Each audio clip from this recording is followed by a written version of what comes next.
Je dirais l'affaire Minembwe, c'est une pièce théâtrale, montée vraiment de toutes pièces. Nous sommes en train d'avoir une scène politique, de gens, de politiques qui veulent diviser le pays, qui veulent prendre notre terre. Or, je suis à l'article 7 de la loi de la Constitution rwandaise qui dit à son article 7 que tout Rwandais demeure Rwandais là où il est. Ceux-là qui ont fui le génocide de 1959 en 1994.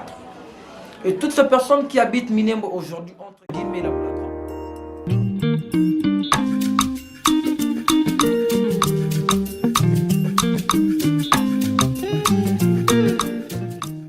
Bon, en tant que juriste, je dirais un état de droit, c'est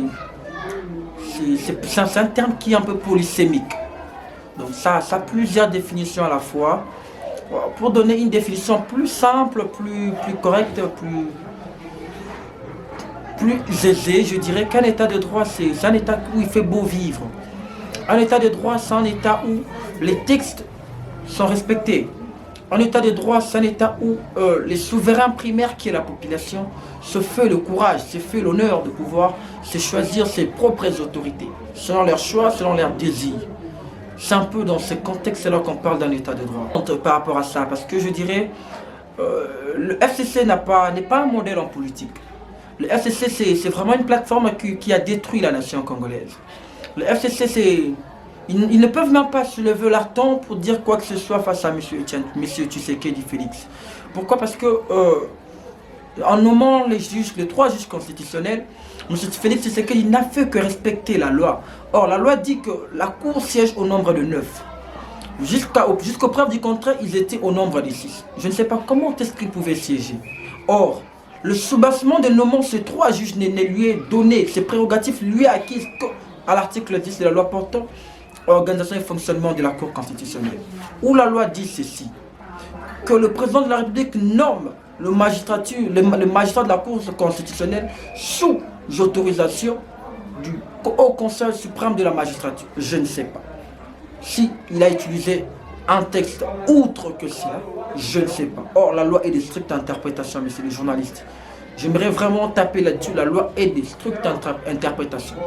Là où les législateurs n'ont pas prévu, je ne sais pas pourquoi ceux du FCC doivent nous porter des leçons, nous dire que voilà, M. Tshisekedi a violé la loi. Il n'a violé aucune disposition légale. Aucune.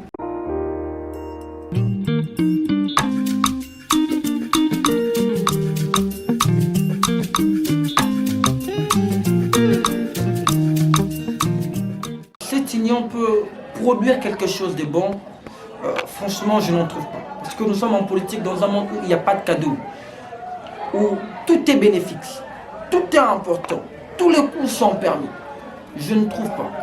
Parce que aller concerter un monsieur comme Katumbi ou Fayoulou, qui n'ont pas la majorité au Parlement, je ne sais pas, monsieur Félix veut violer la loi, je ne sais quoi. Or, lui nous a dit qu'il va respecter le texte. Il a dit qu'il nous a apporté un état de droit.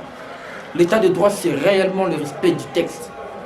Or, nous ne savons pas, est-ce qu'il a-t-il un agenda caché en lui, qu'il garde derrière son dos, pour, après avoir concerté, entre guillemets, M. l'abbé Cholet, qui, entre guillemets, je dirais, Cholet détient le monopole, ou il détient la langue de l'église catholique. Après avoir rencontré M. Cholet, venir nous dire que je parlais avec les catholiques, et les catholiques m'ont dit ceci, cela. Aussi longtemps qu'il y avait déjà son agenda caché, franchement, je ne sais pas.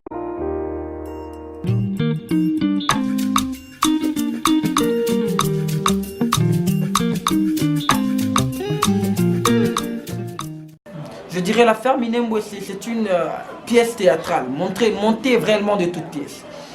Nous sommes en train d'avoir une scène politique, de gens, de politiques qui veulent diviser le pays, qui veulent prendre notre terre.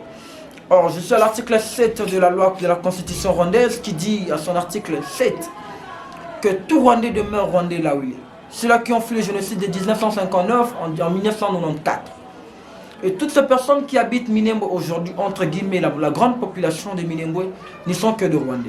Et quand ces gens veulent prendre un État, une partie de la terre congolaise, dire que dès aujourd'hui, cela doit devenir une province, une commune, je ne sais. Ça laisse à désirer. Donc la population, moi je demande à la population de pouvoir réellement s'élever, de réclamer la terre parce que le Congo nous appartient. Le Congo appartient aux Congolais. Soit nous acceptons de vivre ensemble, soit nous acceptons de mourir ensemble. Et pour la terre congolaise, je dirais mieux vaut mourir ensemble que voir notre terre être prise entre les mains du Rwandais.